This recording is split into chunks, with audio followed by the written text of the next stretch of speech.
How worried are the former Soviet states and Ukraine's neighbors? Amid Russia's ongoing invasion of Ukraine, conflict zone heads to NATO's front line, the Baltic states.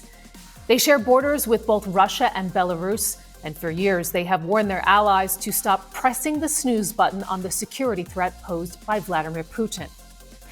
My guest is Latvian Deputy Prime Minister and Defense Minister Artis Pabriks. He joins me online from Riga. Our armed forces in Latvia, Estonia, Lithuania, or Poland, we are fully ready to defend our country, and we have a very high motivation. How far does he think Putin's war will go? Could it extend beyond Ukraine's borders? Might Putin use nuclear weapons? And are Latvia's NATO allies doing enough to shore up the eastern flank? Join me for all that and more on Conflict Zone.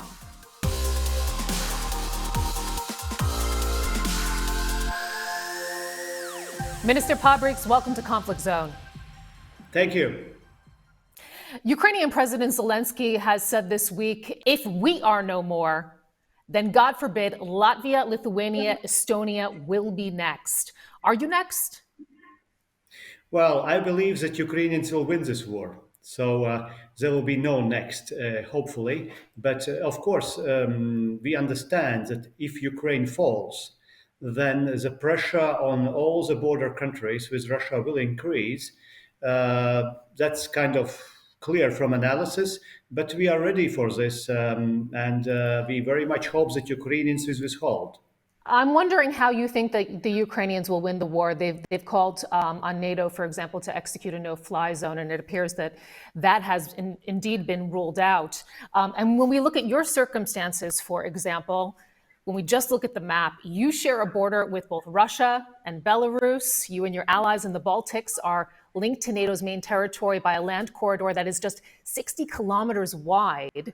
Back in 2016, NATO war games showed that Russia would overrun the Baltics in under 3 days. Surely you must be feeling vulnerable right now.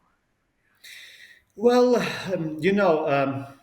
yes, on the one hand, we are small countries bordering a huge aggressor state, which is now waging war against Ukraine. But on the other hand, one thing is war games and computer programs. Another thing is real life. And you know that many analysts, even in the West, have been thinking that also Russian troops will overrun Ukraine very smoothly and will take Kyiv. But you see what is happening. So from that perspective, I think life always shows a difference. But there is a huge difference between Ukraine and, for instance, my country, Latvia, because we are still members of European Union and NATO. And Right. any kind of aggression towards us would mean that there will be all-over war. And we've heard statements iterated by NATO. For example, we heard Stoltenberg saying that every ally and every inch of NATO territory will indeed be defended.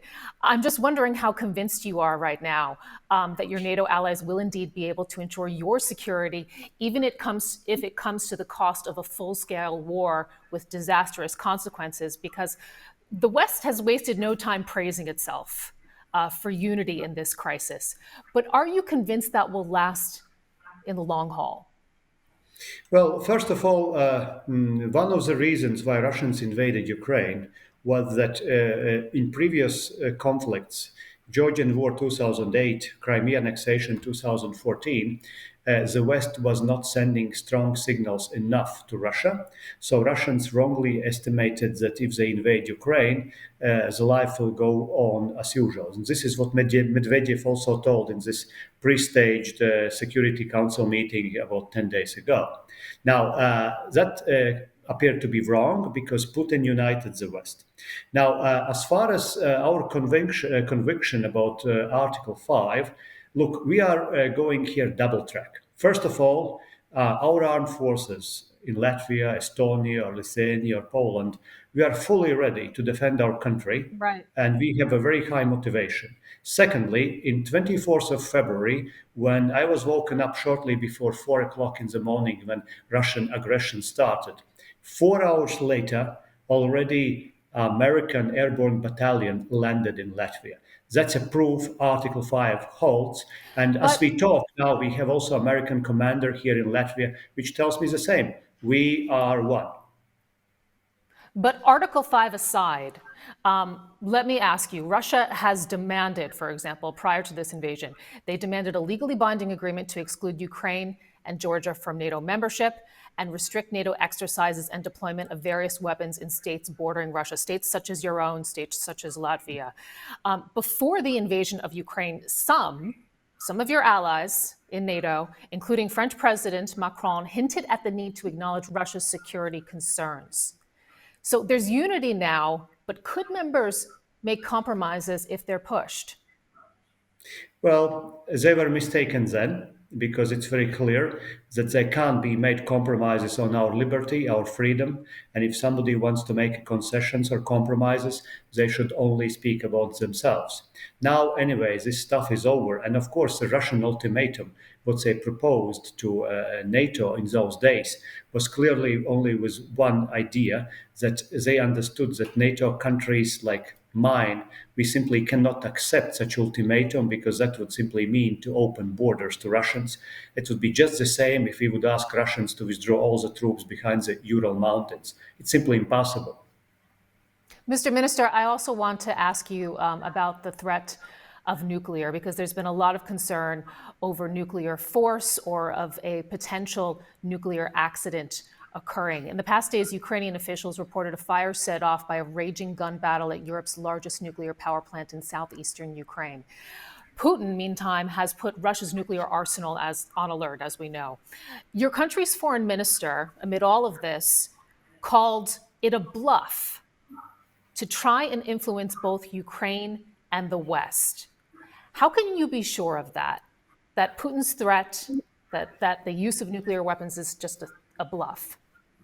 Well, first of all, Russia and Putin is using strategic communication very nicely. His major idea is to split us and to scare us. And the fact by itself that we speak about this threat simply means that he reached the ears.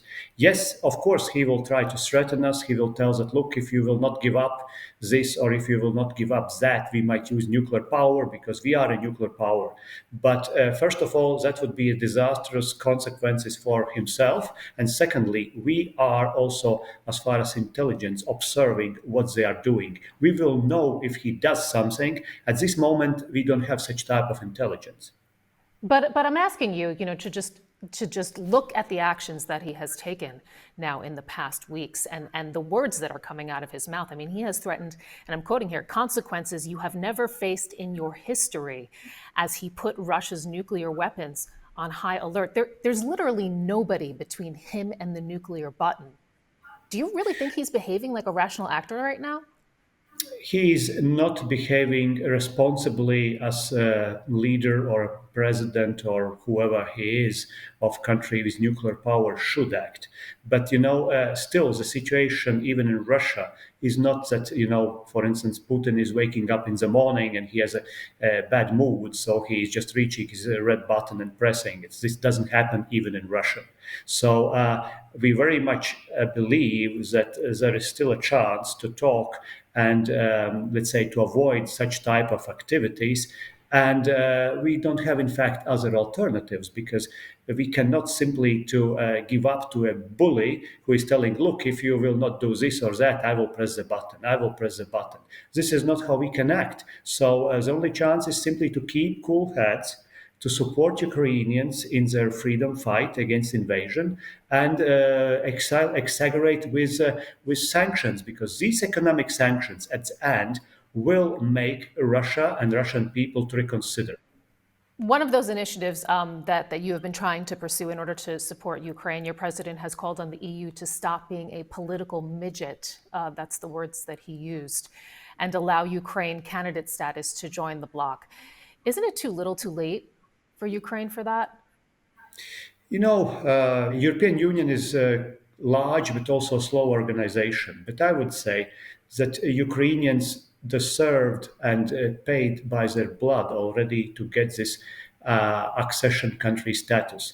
It will anyway take a time, but I believe that one day when this war will be over, we will all be ready to support with something similar to Plan to recreate Ukraine. And I believe that they will be now the members of EU, not today, not tomorrow, but let's say some 3 to 5 years. And that should be made possible because they deserve this. They paid by blood for membership. So you don't think it will be just another unfulfilled promise? Because, I mean, they had the promise that they would have NATO membership. They were promised that back in 2008. That No, promise no, no, no, no. There remains were no such unfulfilled. promises. There were no such promises, and this was exaggeration also from Russian side, because nobody seriously were thinking that Ukraine could become a NATO member within the nearest 10 years. So there were not even a NATO plan for that, because it was Putin's exaggeration. But about EU now, because of this war, I really strongly believe there will be a lot of supporters, and Ukraine will be a member of EU. Right. Minister, just briefly before we go, Secretary of State Antony Blinken said on Wednesday that the United States was keeping the door open to diplomatic ways forward with Russia. Do you see any prospect for a face-saving off-ramp for Putin right now?